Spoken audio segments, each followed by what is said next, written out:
Huko Bukoba, teknolojia ya kuvuna senene ambayo imekuwa inatumika kuwanasa wadudu hao pendwa imeanza kufanyiwa utafiti, na hii ni kutaka kuongeza thamani ya wadudu hao ambao hitaji lake lazidi kuongezeka katika masoko mbalimbali duniani. Taarifa yake Benson Eustace inaeleza zaidi.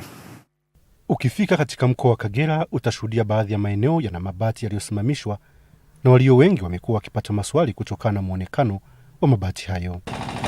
Ukweli ni kuwa hii ni mitambo maalum ya kuwanasa senene ambayo ilibuniwa na wategaji wa wadudu hao pendwa miongo kadhaa iliyopita ili kupata senene wa kukidhi hitaji la walaji ambao limekuwa likiongezeka. Hiyo taa zipo kwa ajili ya kuvuta senene na hayo mabati yapo kwa ajili ya kutega senene. Kwa hiyo unaweka haya mabati ili senene kwenye ile bati anaingia ndani ya diaba chini. Teknolojia inayotumika kuwanasa senene kwa sasa inawafikirisha wengi, mtazamo ukiwa ni kuondoa upotevu wa senene wakati wa uvunaji. Inawezekana katika uvunaji wa senene kwa namna ambavyo wanatumia, kuna senene wengi wanapita.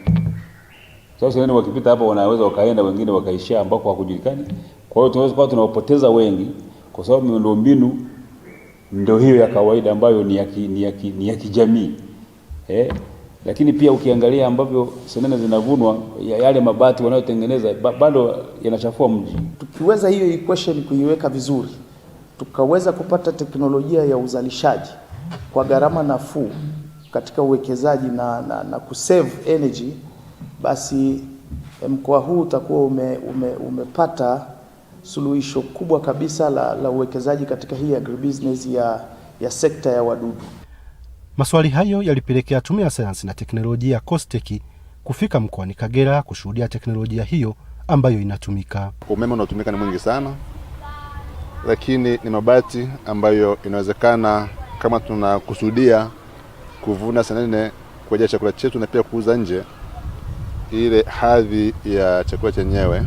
Kwa hiyo tumekuja COSTECH kwanza kujifunza teknolojia hii iliyopo inatumikaje na fanya kazi, lakini pia kuangalia fursa ya kuweza kuiboresha. Katika tamasha la Ijukumka ambao limefanyika mkoani Kagera lililoanza Desemba 18, Tume ya Sayansi na Teknolojia COSTECH ilikuja na majibu na imetenga kiasi cha shilingi milioni 100 kwa ajili ya kufanya utafiti. Hatua hii ni kutaka kuongeza thamani ya wadudu hao pendwa ambao soko lake linazidi kupanuka kwa hapa Tanzania na nje ya nchi. Benson Eustace, Azam News, Bukoba, Kagera.